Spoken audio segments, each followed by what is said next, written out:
جب حضرت ابراہیم علیہ السلام وادی غیر ذی زرع سے آگے بڑھے، بیوی بچے نظروں سے اوجھل ہو گئے تو اللہ کے دربار میں ہاتھ پھیلا کر آپ نے انتہائی درد انگیز دعا فرمائی اور عرض کیا، ربنا انی اسکنت من ذریتی بواد غیر ذی زرع عند بیتک المحرم۔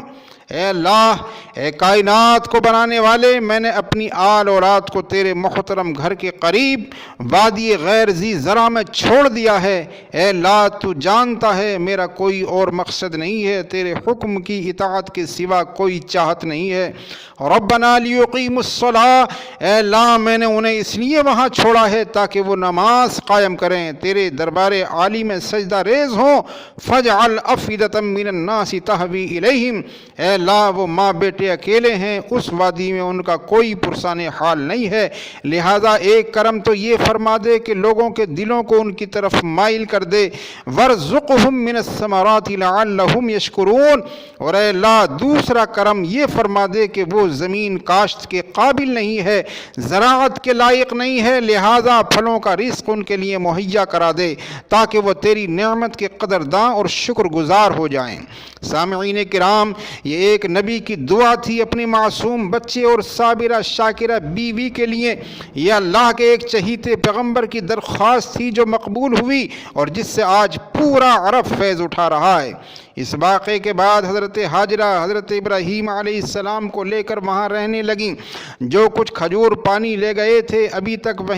وہی کھانے پینے میں استعمال ہوتا رہا، لیکن کچھ دنوں بعد جب سب کچھ ختم ہو گیا، حضرت اسماعیل علیہ السلام کو پیاس لگی تو حضرت ہاجرہ بے قابو ہو گئیں۔ حضرت ہاجرہ کا دل ماں کا دل تھا، بچے کی تڑپ اور شدت پیاس کو دیکھ کر بے چین ہو گئیں اور پانی کے لیے نکلی۔ جب قریب کہیں پانی نظر نہیں آیا تو صفا نامی پہاڑی پر چڑھ گئیں کہ شاید بلندی سے کہیں پانی کے آثار مل جائیں، مگر جب وہاں بھی مایوسی ہوئی اور بچے کا خیال آیا تو دوڑتی ہوئی بچے کے پاس چلی آئیں، لیکن حضرت اسماعیل علیہ السلام کی پیاس میں اضافہ ہوتا گیا، ان کی تڑپ بڑھتی گئی۔ حضرت ہاجرہ اس بار انہیں چھوڑ کر مروہ پہاڑی پر گئیں کہ ہو سکتا ہے یہاں سے کہیں پانی نظر آئے، لیکن یہاں بھی کچھ ہاتھ نہیں آیا اور حضرت اسماعیل کا خیال آیا تو پھر واپس آ گئیں، اور اسی طرح 7 مرتبہ حضرت ہاجرہ صفا و مروہ پر چڑھیں اتریں۔ ایک شاعر نے اسی کو یوں بیان کیا ہے، صفا مروہ پہاڑی پر تلاش آب میں دوڑیں، بلند و پست پر فکر شے نایاب میں دوڑیں، کبھی سمت جاتی تھیں کبھی اس سمت جاتی تھیں، خیال آتا تھا بچے کا تو فوراً لوٹ آتی تھیں۔ دوستو، یہی وہ سنت ہاجرہ ہے جسے سعی بین الصفا والمروہ کہا جاتا ہے۔ اللہ کو حضرت ہاجرہ کی تڑپ اور بیتابی اتنی پسند آئی کہ قیامت تک حج کرنے والے مسلمانوں کے لیے یہاں کی سعی اور دوڑ ضروری قرار دے دی گئی۔